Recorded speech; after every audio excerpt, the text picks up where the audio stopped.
1970년대 1인당 국민소득이 미국의 1.5배였던 초부자 나라. 국가는 전 국민에게 집과 더불어 매년 1억을 지급하고 모두 자가 비행기로 하와이 쇼핑을 다녀왔다는데요. 쌓인 새똥은 땅이 되고 돈이 됐죠. 하지만 넘치는 분은 그리 오래가지 못했습니다. 최근 대만을 손절하고 중국과 손잡은 새똥으로 만든 섬 나우루는 어떻게 유토피아가 됐고 어쩌다 망하게 됐을까요?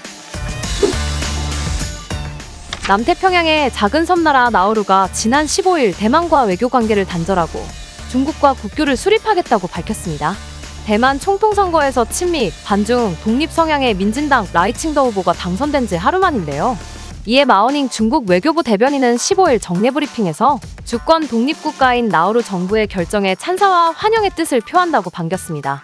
그러나 대만 외교부는 이 같은 결정에 기습과도 같다며 중국이 거대 자본으로 나우루에 연간 1억 달러, 약 1,300억 원을 제공하고 대만과의 단교를 유도했다고 주장했습니다.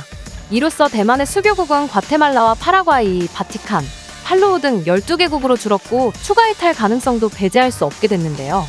차이나머니를 앞세워 대만 단교를 회유했다고 언급된 나우루는 어떤 곳일까요?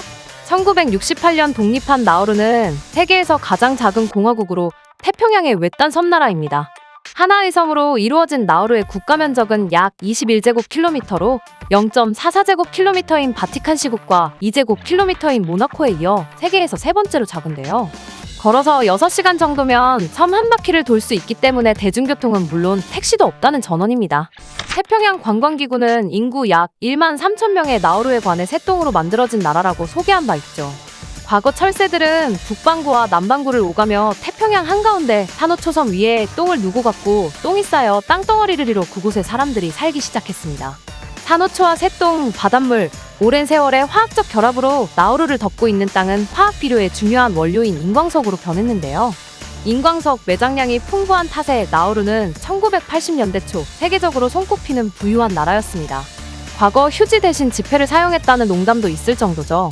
1970년 나우루의 1인당 국민소득이 미국의 1.5배였고 1981년에는 1만 7천 달러에 달했는데요. 당시 한국의 1인당 국민소득은 1,088달러, 일본은 9,834달러였습니다. 나우루 전 국민은 BMW를 타고 다니며 자가용 비행기로 하와이 쇼핑을 다녔다는데요.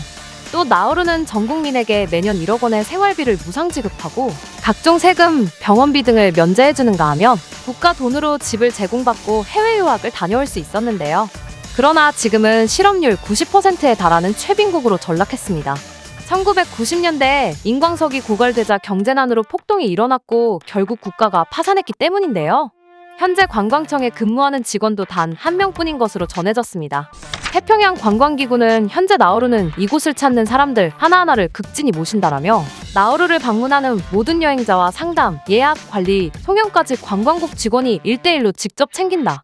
사실 방문객이 손에 꼽을 정도이기 때문에 이런 특별 관리가 가능하다고 설명했는데요. 그러면서 비록 한때 감당할 수 없는 부를 안겨준 인광석은 사라졌으나 이제는 그 흔적이나마 관광업에 활용해 성실히 살아가고 있다고 강조했습니다. 한편 지난해 온두라스도 80여 년의 외교 관계를 맺은 대만과 공식 단교했는데요.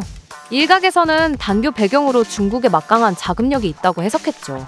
실제로 중국 정부는 현재 온두라스의 댐 건설에 3억 달러, 약 3,900억 원을 투자하고 있습니다.